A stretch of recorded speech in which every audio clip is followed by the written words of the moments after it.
Hello, dragons. Yo, what are you saying, man? I'm a little bit nervous still. We've got a proposition for you. A water bottle that hydrates you through touch alone. This water, with its active H2O waterology technology, actively... Yeah, look safe. Okay, cool. We get the picture here, but I'm sorry. I don't believe this is real. I'm gonna need to see it in action. Oh, brother, say less.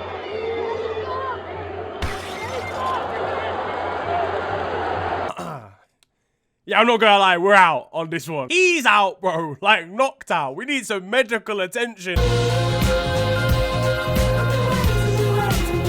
Yo guys, it is your boy Nirin here, and you are watching FTW. This, of course, the series where I bring to you the best and more frequently the worst of what football has to offer during the last 7 days. But what has been kicking off in the world this week? There was an oversized bowl. The culmination of the NFL season saw the Philadelphia Eagles dismantle the reigning champions, the Kansas City Chiefs. And to explain this in football terms, well, our football terms, it's like Real Madrid getting pumped 5-0, but it's only half-time versus Liverpool. And Patrick Mahomes put in an Aloris Karius performance. So he'd have had to transfer to Real Madrid. You get the picture. Darren Fletcher of Champions League notoriety was the commentator here, and I was half expecting Ali McCoy to chime in. He's got to sack now. But the main talking point here was, of course, Kendrick Lamar's halftime show, where he simply called Drake a nonce.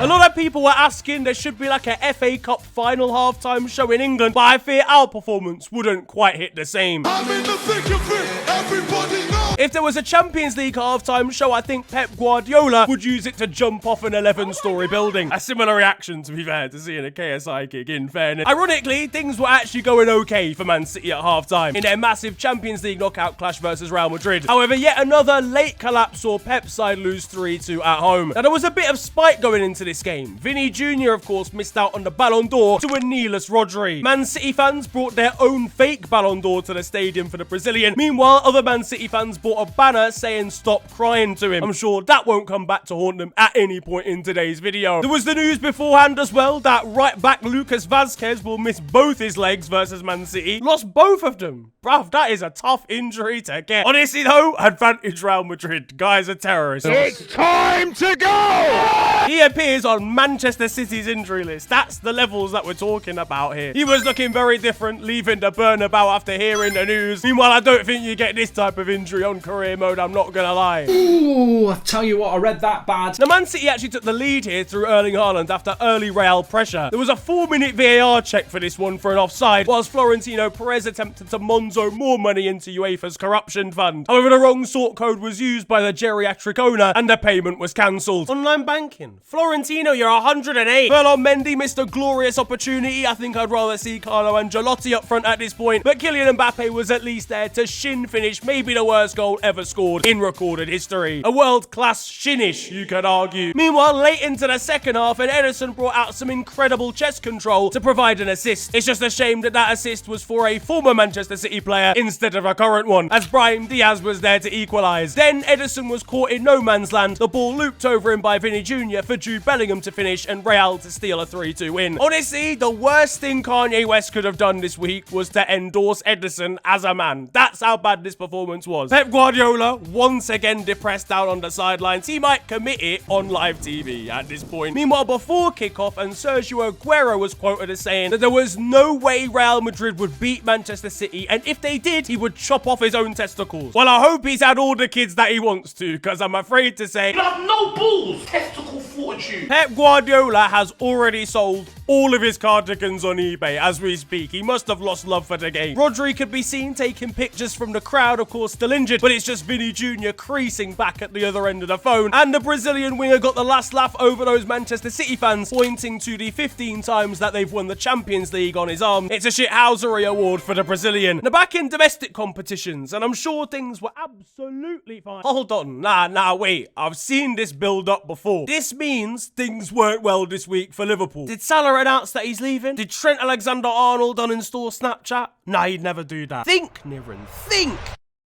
Fucking hell. Nah, no way. What? Plymouth? They even got internet connection down there. I've had enough. Oh, what conspicuous connectivity. Liverpool was sat down, victims of a serious FA Cup upset as bottom of the championship Plymouth defeated us 1-0. Forget about croquet this week. This is hopscotch this week. Nintendo DS gaming this week. I don't even want to be involved in sport, bro. I got violated on Instagram by the official FA Cup account. Do you understand how bad this is? Well, however bad it is for me, life is truly being lived on the edge if your pie face has livered this week. That thing has seen 63 gallons of alcohol enter its system. I hope you enjoyed the FA Cup, pie face. Dear Lord. To be honest, I don't think he could quite believe it over on Twitter, and he had strong words for Liverpool fans after Ryan Hardy stayed composed to score a penalty. Ice in the fucking veins, mate! Fucking off that, you cunt! Can't lie, Arnie Slot's not quite the same manager when there's no Salah and Van Dijk in the squad. He's been welcomed to the South Coast Penitentiary, guys, I'll be honest. But to be honest, we might want to redo the score. Actually, it's not fair because we were playing children. So I'm not being funny, but our bench got free milk at half-time. Marcus Rashford was delighted seeing a combined age of 9.3 years old on the bench, knowing that he could save them. Speaking of youngsters, Plymouth player Callum Wright was a mascot once for Chelsea, standing with Steven Gerrard as a kid, although he had to correct the official FA Cup account because they'd circled the wrong child. Either way, something even more heinous was happening in the stands. A Plymouth-Liverpool half-and-half shirt. We might have to get a bye to the next round on a technicality for this. He's banned from Turkey on, like, safety ground. Connor Hazard was impressive in goal for Plymouth, making a big save at the end. A Hazard causing Liverpool problems. Fucking hell. I thought it was a Carabao Cup game versus Alberto Moreno. Liverpool were toothless in attack and Plymouth were in defence, in fairness, but not because of how they played, just because their defender Nikola Katic managed to lose his during the match. At least Plymouth admin found it, though. I didn't stop the centre-back, who was very, very impressive in fairness in this game, from using his decreased in weight mouth to swear on ITV. Nicola, I think, what, how many now?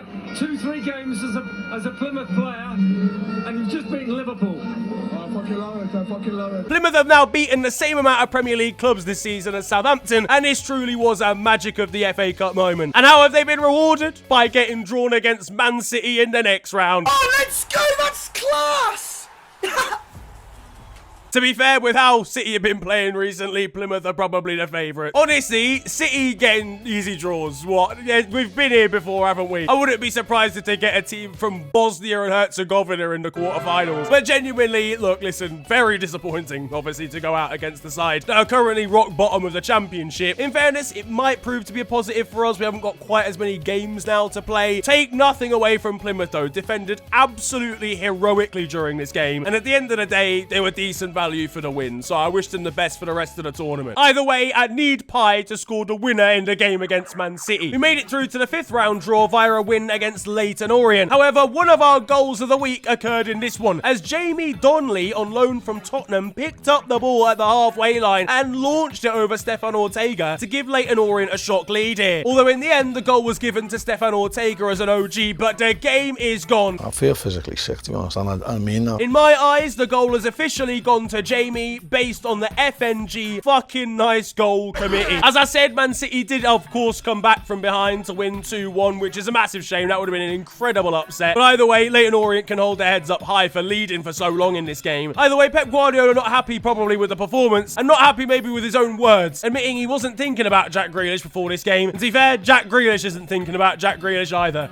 Or anything, for that matter. At least his old side did a pretty good job over Tottenham this week. It's no surprise to know that Spurs are also out of this competition, defeated 2-1 by Aston Villa to pretty much cap off a horror story of a season. They've now gone out of 2 competitions in a space of 3 days, leaving Ange Postecoglou right on the edge. Usually in my second season, I finish the league. I finished the league. Like, I get to the end of, and was starting to get pretty emotional watching any of his players attempt to make a 6-yard pass. And at this point, we might as well just cancel the whole season. Wrap it up, guys. Spurs, we'll see you next year. I just don't know what the fuck is going on, man. Pedro Porro, he's playing like a fucking paedophile. This game saw a debut for Matthijs Tel, of course, who's just joined on loan from Bayern. He could well join the club permanently for £60 million, and he could be seen walking down the tunnel. I'm glad he's happy to be there. He looks like he'd genuinely be happy happy to walk into Afghanistan than Tottenham starting 11. He'll be trying to arrive back at Bayern Munich to convince their management to let him return. Well, all right, lads. Guten Tag. He's on the first flight back home from after this game, let's be honest, guys. And Harry Kane will be left to Paul, opening his text messages from the young Frenchman. Hope you get hit by a bus today, you fucking wanker. Specsavers apparently did the mathematics, confirming how many eye tests they've handed out now since Tottenham last won a trophy, given that drought looks like it's going to continue this season, unless they manage to win the championship. Heung-min Son now marks 10 years with no trophies won at the club. But honestly, he's made his own bed. Every time I hear about Heung-min Son across a season, he's signing a new contract. Why don't we get at him like we used to get at Harry Kane for not wanting to leave? One fan was getting at Dion Dublin, though, knocking on the glass of the studio box. They're angry behind it that first half. Take us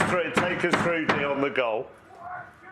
I'll take him outside in a minute. The game also saw some debutants for Aston Villa, as both Marco Asensio and Marcus Rashford made it onto the pitch. Jadon Sancho taking the time to comment freedom on Marcus Rashford's Insta. Hey, what, like he's been imprisoned or something? Free from the shackles of United. This, naturally, has not got a very good reaction from Manchester United fans, who are taking it as very disrespectful and as if he's free from, like, a shit show of a football club. A football club of which both of these guys are still actually technically contracted to. But to be honest, I think the reaction's a little bit over the top. Is it the most professional thing he could have said and the most thought through? Probably not. But I think it more means that he's just like free to actually go out and express himself, play actual football, because he hasn't been playing recently. To be honest, I assume that Jadon Sancho had been imprisoned for Chelsea, seeing as he's done nothing since October. I can already tell, by the way, Rashford and Asensio are about to do Barclaysman shenanigans on this Aston Villa loan spell. I can see it coming. Now then, the elephant in the room. Listen, you know what? Actually, the Plymouth bit, kind of funny still. At least I'm over that depression now, and I don't think anything can stop me henceforth forwards moving in conclusion further to... I'm finished. Fuck. I might have to get a divorce. The Merseyside derby in the Premier League was absolute cinema this week.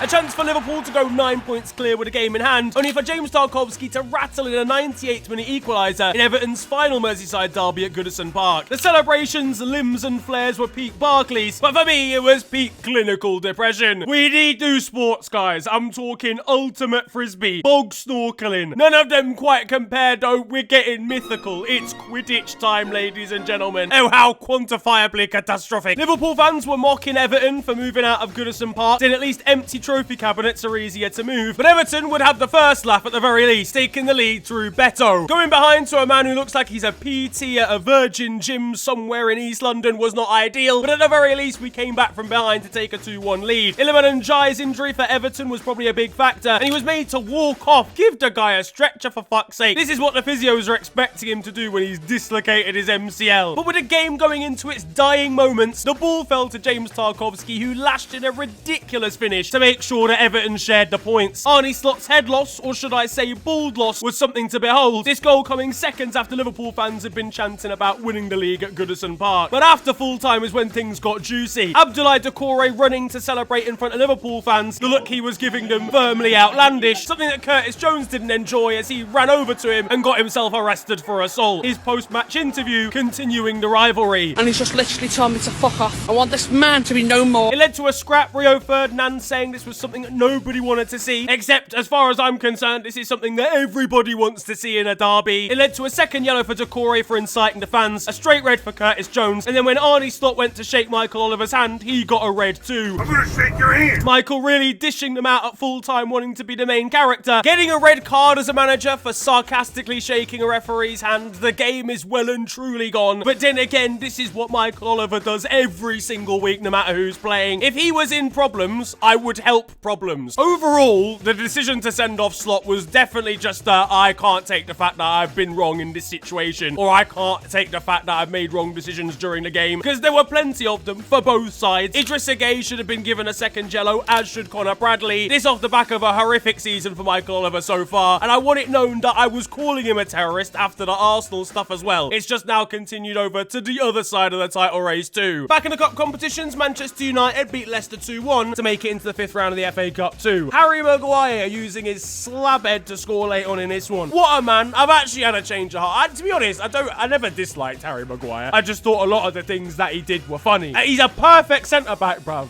with the size of his head. He was baptised outside. You can't fit that in a church. His AirPods don't connect to each other because for the sheer cranial circumference. His barber gets a parking ticket. Do you understand the situation here? But it's a wonder, with all of that and all of that brain to use, how his head wasn't given as offside here by VAR. Oh wait, that's because there wasn't any. Yeah, to be honest, I don't even know the rules of why VAR is used sometimes in a cup competition and then not used in other cup competitions or other cup rounds. Either way, I guess, like, to those that hate VAR, this is kind of the reason why it is, even though it's so controversial, why it is at least in the game, because this was so clearly offside. If you're a Leicester fan, you're fuming, and I'm sure they were, because it just shouldn't have been given. If this happened in the Premier League, it would have been ruled out in about 10 seconds. Now, it's not often a side plays its B team, but Brighton got to knock theirs out of the FA Cup. They got some serious revenge on Chelsea here. Actually, to be fair, they got that as soon as they sold the Blues Robert Sanchez. But to be fair, it was Bart Verbruggen, current Brighton goalkeeper, who pulled out a howler, batting the ball into his own net from a Cole Palmer cross. He did look slightly different, though, in this game, when I zoom in on him a little bit. Cole Palmer is a different man when he's not getting penalties anymore. And to be honest, I think Christopher Nkunku might actually be doing the balloons that he celebrates with, given his performances here. Newcastle knocked out League One high flyers and money launderers Birmingham. Though the game was very close, Birmingham putting up a really solid fight here. Though Sandro Tonali was excited to leave the ground under City 23 seconds after full time.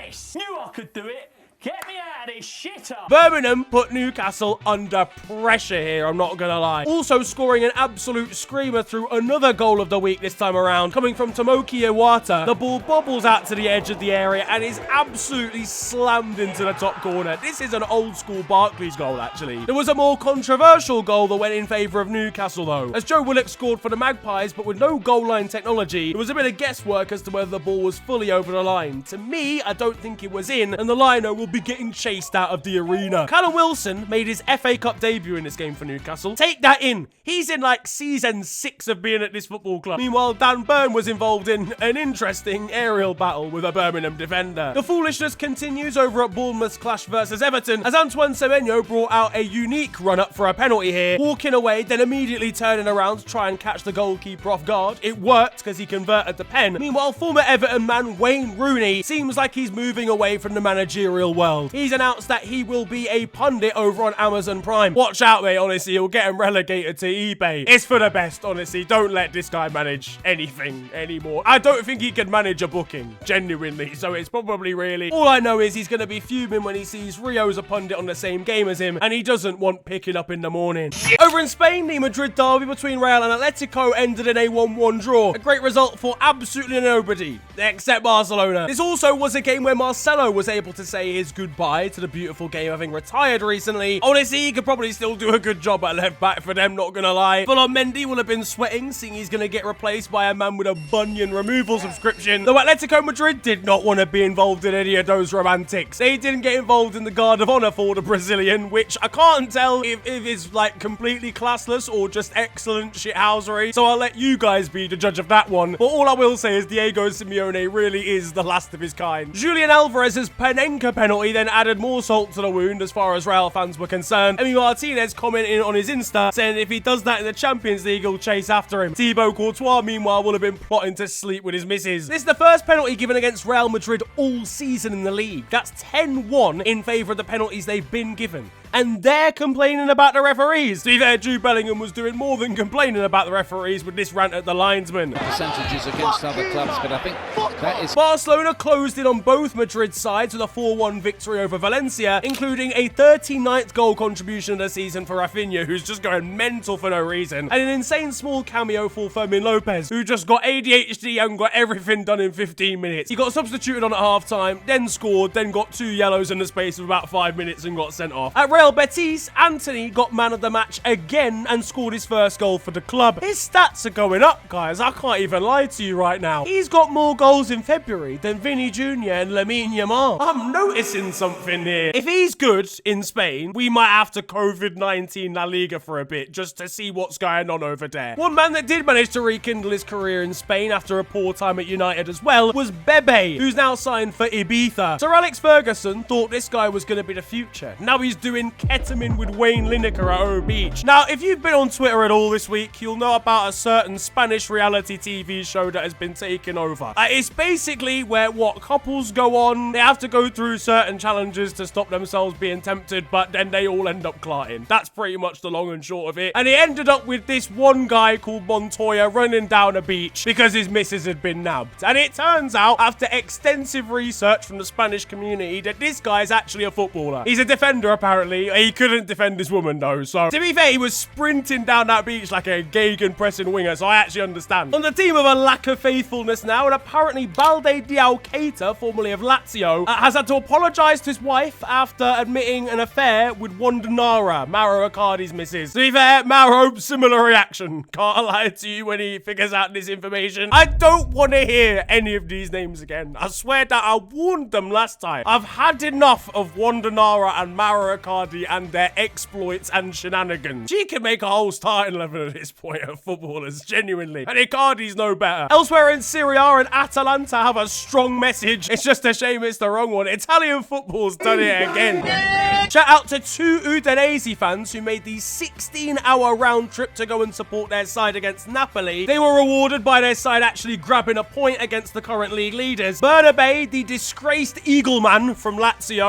If you want to know any more information, then, you know what, actually, fuck it, I'll explain it. Basically, he went and got penis enlargement surgery. He's like a mascot for the club, and then he tweeted about it. Also, he put it on social media. The club were like, nah, G, we'll accept fascism, but a penis enlargement, that's where we'll draw the line. And then they sacked him. Well, he's done an appearance at a different football club, this time in the 4th division in Italy. I assume with his trousers on, though. I hope.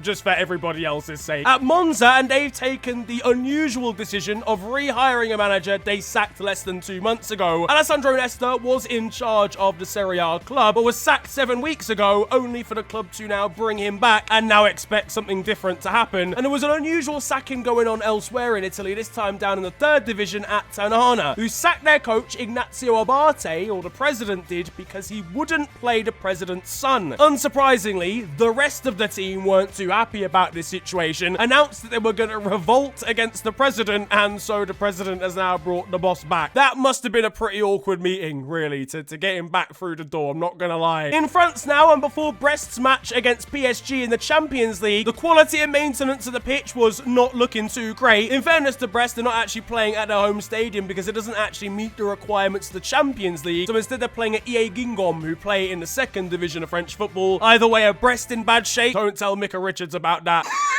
Meanwhile, in Ligue 1 and for PSG, domestically they slapped Monaco 4-1, Kavicha Kvaratskhelia scoring his first goal for the club, and Ousmane Dembele going crazy again with a brace. When he's got 2 functioning hamstrings, he's actually alright at football, you know. One man who's decidedly average at football, but good at riling everybody up is Neil Maupay. Marseille played up against Angers this week, and before the game started in the tunnel, their players were really getting themselves going, getting the adrenaline pumping, only to get a pumping out on the pitch. Yeah, Maupay reminded them of that with this Insta story, fading to a 2-0 as the scoreline. And with Paul Scholes then bringing up the former Brentford and Everton man over on Twitter, Maupay said that he was surprised Paul had enough time to talk about him and use his mouth given his own daughter's feet were in them. The fact this is a real tweet is absolutely ludicrous. Yeah, just give him the shithousery award, man. I ain't got anything else to say. Last week I told you that Lille managed to squander a penalty shootout from here against Dunkirk, but I've got to give them more flowers than I did at the time, because A, this is a cup upset, but B, the manner in which they did this is incredible, because their 19-year-old goalkeeper actually scored the winning pen in the shootout, which is even more of a crazy story, so massive props to them. Meanwhile, for Grenoble, and less props for them, they've announced their new kits for,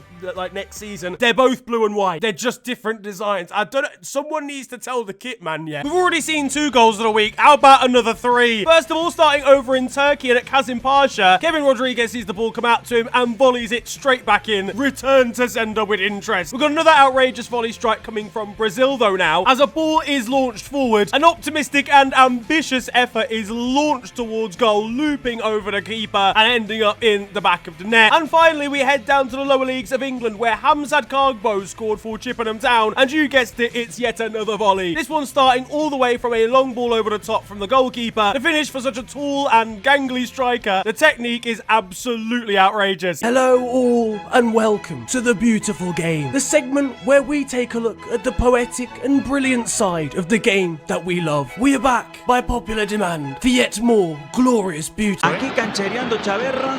A ver. Mire. Para provocar esta acción. And that concludes The Beautiful Game. Up in Scotland, there was a serious upset in the Scottish Cup as Rangers were knocked out by Queen's Park. The stats for this game, absolutely mental. 27 shots to 1, that one shot being the difference for Queen's Park. At the very least, we didn't end up with the worst cup upset of the week, I guess you can argue. There's drama going on in Turkey, shock, as Adana decided they were going to walk off in their game versus Galatasaray after disagreeing with a penalty decision given against them. To be fair, makes a difference. It's usually people running onto the pitch in Turkey rather than walking off of it. Speaking of Galatasaray, they scored a beautiful goal this week, and the angle filmed for it made it all the better as it bounced off the post and in. A bit more unconventional stuff though going on down on the bench, as this Galatasaray player was warming up his own boot with his breath. Either that or he was thrown up in there. He's seen the state of Turkish refereeing decisions. No reaction from Jose Mourinho. He's just living in the moment, taking in the snow. Not in a David Coote way, I mean the weather. That fucking last video. We might need a day in court for this goalkeeper over in Australia, as this howler in the A-League, I mean, do you ever come back from this one really? Straight through the legs, get your body behind it. In Argentina, River Plate brought out their first ever half and half kit. White and red is kind of looking like a Pokeball, I'm not gonna lie. I already know a Pidgey is ready to come flying out of there. Are you taking the piss? I think their third kit is a little bit over the top though. Speaking of which, and Sergio Ramos loves a little bit of shithousery, he's signed for Mexican side Monterrey this week and chose an interesting number to put on the back of his shirt, being 93, something he's never represented in terms of a number during his career, except for the moment that he scored in the Champions League final against Atletico Madrid, this number being a homage to the injury time winner that he scored against Real's sworn enemies. Jamaica played Trinidad and Tobago this week, and it was an emotional roller coaster for Josiah Trimmingham. Brother, this guy deserves to be on this channel for sure. He scored for Trinidad and Tobago before scoring an own goal to equalise for Jamaica in the 94th minute of the game. Meanwhile, over in Brazil, and we've got a fan taking an interesting pet to a game in the form of his own turkey. Closer to home, and Mikkel Damsgaard is having a breakout season. The Dane came to Brentford with a decent reputation, but struggled to make a name for himself last season. Now he's got 4 Player of the Month awards in a row, and he was pictured celebrating them all with himself. Over at Bolton, and their mascot Lofty the Lion wasn't too impressed with Crawley's time wasting, taking a piss out of their goalkeeper being down. But that wasn't distracting a Bolton steward from getting really down to business, preparing for his next welterweight clash. I mentioned mascots. Over in Japan, we've got one pictured here with a player who's won Player of the Match, only it doesn't look like he's too pleased to be winning Man of the Match here in this situation. Up in Scotland once again, and at Aberdeen, they might have been 2-0 up, but they deserve to lose after this miss from Nisbet going around the goalkeeper and hitting the post. I don't really know what the hell was going on in Australia in Newcastle Jets' game. They managed to win 3-0, but that really doesn't tell the story, given they scored all of their goals after the 99th minute of the game. One girl stood by the sidelines has been caught in the crossfire here as the referees decided to show her a yellow card. That's just what Mike Oliver would have done 3 minutes after full time. Elsewhere, we've got a player here. He's going off injured, right? He's on a stretcher and he needs comfort. And well, judging by where he's rested his head, he's found that. Football in South America is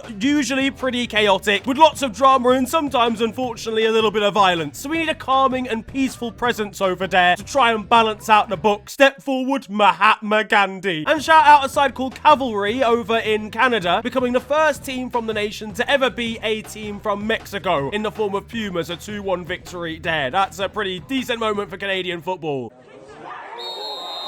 Now there is time for Still 0-0, and you guys know the score by now. This is a segment of the show where I bring to you the best of Sunday League and amateur football. Now, tensions often rise when it comes to Sunday League, okay? You get some crazy challenges flying in. You get some, quite honestly, outrageous scenes. Scraps, you know, red cards dished out all over the place. But at the very least, it's usually the players that are scrapping, not usually the people down on the sidelines. That's not the case, though, here today, as we've got an under-10s football match that breaks out into a small scuffle between players, only for the parents to take matters into their own hands and start scrapping all the kids kids as well. Punches and kicks flying in all over the place. And you've got to question what the fallout from this will be. More custody battles than Kyle Walker's Gmail inbox. On to the weird stuff though now. We stay on the theme of youth football really, but rising up a little bit through the age categories to the USA's under-17s, who played against the US Virgin Islands this week. And it's fair to say the tie was a little bit one-sided. They're not really known for their football, and that shines through here. They're not approaching a golden generation as they were beaten 22-0. Ironically, the Virgins pumped here. And finally, over in Argentina, a side called Deportivo Riestra have made headlines for a number of reasons in the country. First of all, kind of through their controversial rise through Argentinian football by being pumped with money and getting endorsed by Diego Maradona, but also due to recently playing a random YouTube influencer for like a minute of a game at the start because he paid some money or was involved in the club. It was seen as disrespectful by a lot of other Argentine clubs. Well, they decided they're going to work hard to build their reputation. And I mean really work hard, as they've been doing training sessions at 3:20 in the morning. Yep, no night clubbing for any of these players. They are headed into work in the early hours of the morning. What the benefit of this is, I'm not really sure, apart from the fact they're basically working night shifts. They're going to be jet lagged when they arrive for games, for fuck's sake. That though is going to wrap up football this week, and I hope you have enjoyed it. If you have, then feel free to slap a like on the video, and of course subscribe if you're new to the channel. You can also follow me on social media. It is at @officialfng on Twitter and on Insta. It's been a pleasure ranting at you guys today. Have a wonderful day, enjoy yourselves,